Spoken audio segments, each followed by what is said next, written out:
Welcome to Newcastle County VOTEC Live. I'm Vicki Garrett, Superintendent of Newcastle County VOTEC School District.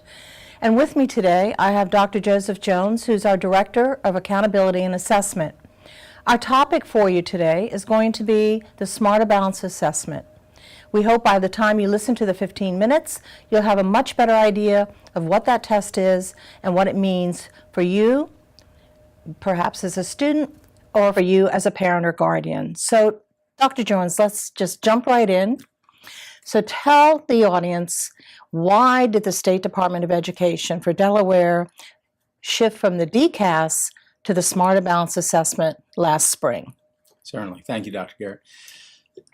In previous years, the state of Delaware had its own content standards. So there are the Delaware content standards and our previous state assessment, DCast, Delaware Comprehensive Assessment System, and prior to that to DSTP, measured student achievement based on those content standards.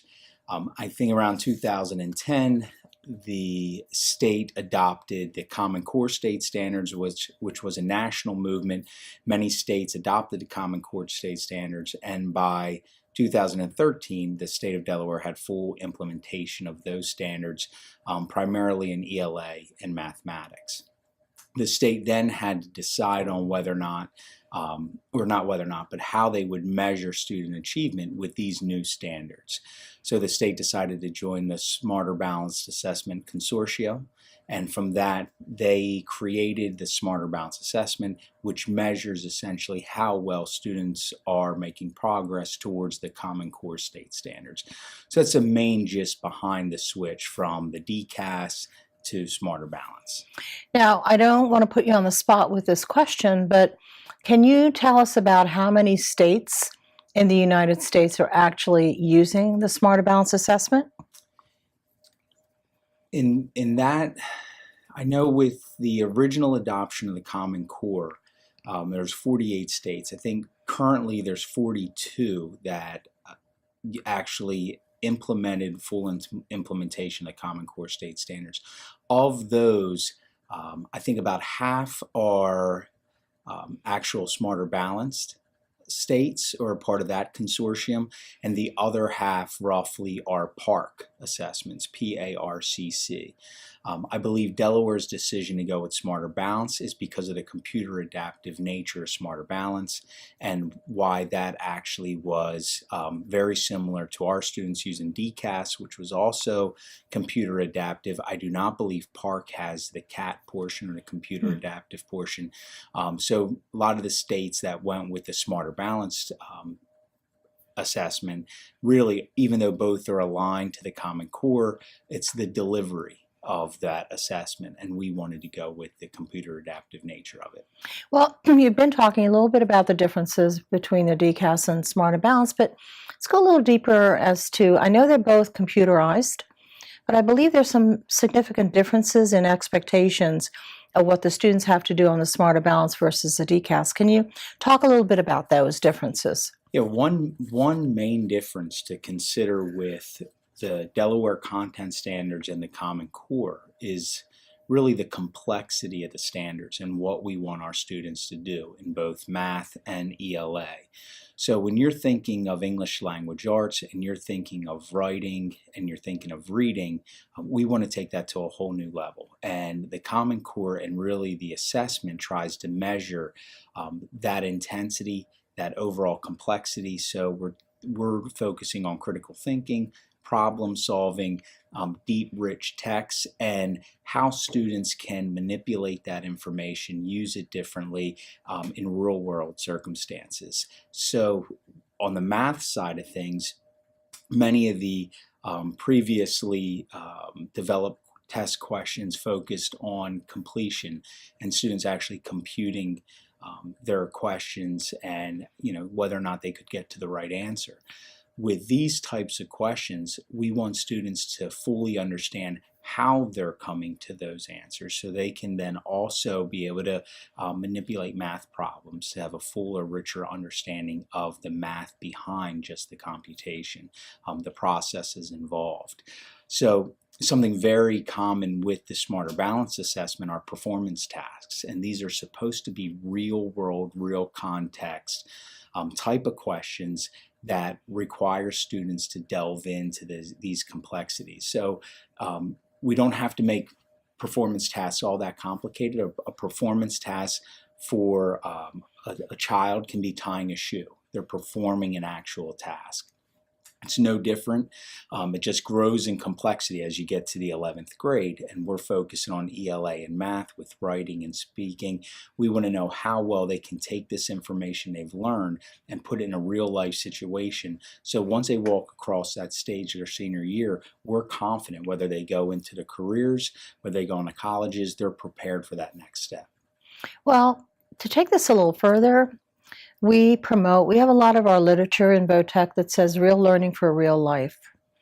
And we're preparing our students not only to consider technical 2-year and 4-year colleges, but to go right into the world of work. And our business employers are expecting certain skill sets. So how do the expectations of what our business people expect and what is being tested on the Smarter Balance equate, in your opinion? That's a great question.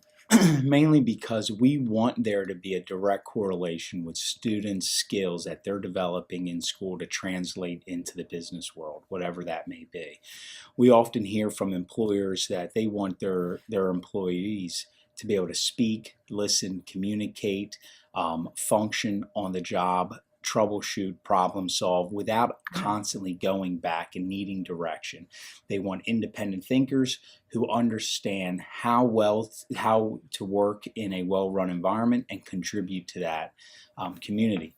The Common Core State Standards has specific areas around speaking and listening. So, for example, in our career areas, one way we support this is ensuring students are actually reading work and then translating that, whether speaking and listening, into certain types of activities that are developing those specific skills. So then when they go into the workplace, it's completely transferable skills. Just today, a group of students went to Zenith Manufacturing to learn more about that company, what they do. That's a great example of them learning those skills at an early age and then hopefully being able to translate that right into the workforce. Excellent examples. So let's move into what are we doing to help prepare our juniors. And certainly we have students that come into Newcastle County VOTEC as 9th graders. And we have a variety of schools that our students come from. So they come in 9th grade. And so what are we doing to get our students ready for the Smarter Balance assessment, our juniors in particular? So that's many ways to answer that question. So from a curriculum standpoint, our curriculum division ensures that our curriculum is aligned to the Common Core State Standards. And so that's to ensure that if we want our students to perform well on this assessment, that what is being actually taught in the classroom is related to eventually what they're being tested on, and that only makes sense. What we try to do also, though, is equip students with a mindset that these type of assessments, these types of high stakes performances are a part of life, that these are an opportunity to really try to understand what you've learned and demonstrate your knowledge. Unfortunately, sometimes these tests are tied to high stakes in a manner in which they seem to penalize schools or districts. But ultimately, what they should be able to help students with is truly just understand what they've learned. So we want to instill in our students, and all 4 schools do this in their own way, that these tests are a way for them to truly perform, that this is a way to see what they've learned and then what they can still learn in order to be college and career ready. That same information then translates to the teachers and what teachers can do to help their students perform. And ultimately, that's what we're after. We want students to do well, but we want this to be more of an indication of what they've learned, how well they're doing, but also what they need to do next. All of us in life are focused on improving, getting better, continue to hone our skills. It's something we teach and try and instill in all our students. This is just one way we're doing that. Well, let me get you kind of in a little bit of the political mix here. So let me start with this one question. Why is there such a resistance going on right now to maybe two things, the Common Core standards and the Smarter Balanced Assessment? In your opinion, and this is certainly, I guess in a way I'm putting you on the spot here, but in your opinion, why is this such a hot issue out there?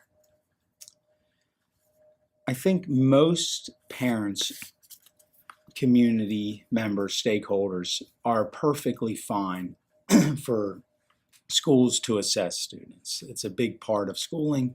We want students to have clear indicators of how well they're doing. And I don't think in general, from what I've gathered, most educators, parents, and communities have resisted the smarter balance or assessments in general. What starts to happen, though, is when these tests are tied to high stakes and the accountability, and it might be an indicator more of, more of an indicator of what schools aren't doing, or an indicator of what students didn't learn. And for many, unfortunately, schools are a reminder of what they don't know, or they're a reminder of what they haven't learned. And so every time we tie something to put a negative light, even though that may not be the original intent, it becomes an issue. And I think a lot of parents that I've spoken to, and I've participated in different forums, have really grown concerned with this type of test being a one-shot deal or a one-end-all being to performance. And I don't think that's the intent, although when it does get mixed politically, that's what's occurred. This also is wrapped around different areas, like as you mentioned, politically, with high stakes and No Child Left Behind. And when schools were deemed as turnaround or partnership zone, there takes a lot of pride in some of those schools, and there's other indicators that would disprove that. But, from my intent in Newcastle County VOTEC, we believe in indicators of success. Just like when you go to the doctor and they have vital signs, this is one of the vital signs. This is a way to determine whether or not what we're doing every day is working. Exactly. Not necessarily a one and done on the part of the students and their capabilities when it comes to testing. Not at all. This should be mixed in with a bunch of other data that gives a whole approach to what the child is learning. Well, one last controversial issue is the opt-out. Right now, the Delaware legislature actually passed legislation that parents could opt their students out.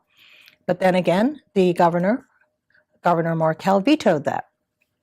So what I'm sure there's still going to be quite a bit of conversation around opt-out this spring when the testing comes around again. What should we be encouraging our students and parents to do when it comes to the Smarter Balanced Assessment? We want all our students to take the assessment. What we need to work on is helping people understand why it's important. And I don't know if that's been done well. I don't remember a time prior to this having parents willingly not have their child participate in something. However, when there's a community that questions the intent of a test or intent of the standards, and that comes under fire, I think that's what we're experiencing. People have to understand why this is relevant to their children, why it's relevant to their success in life. If the Common Core state standards are a good indicator of whether or not a child is really college and career ready, then why not have them test at the 11th grade and see just a year prior to them leaving school how well they are prepared? If that information is used productively and for the benefit of a student, I don't see anyone having issues with that. When it's used possibly politically or in other ways to determine some of the weaknesses of an institution, I think that's when it starts to come into question. So we want students to take the test. We find value in the data. There are obvious ways to improve when the timeliness of us actually getting that data back. But I think once we get a better handle of the assessment data, we can use that information to improve our schools. Well, I want to thank you. I think you did a really thorough job of addressing some of the questions that I threw your way. And I want to take this opportunity again to thank Dr. Jones for sharing his views. He's an integral part as to what happens in Newcastle County VOTEC. And what I encourage you to do, if you have any questions, feel free to go to our website. All you have to do is plug in Newcastle County VOTEC School District. You'll get to our website, and you can find either one of our emails if you wish to contact us for any reason. Our thanks for your time in viewing this particular session. Thank you.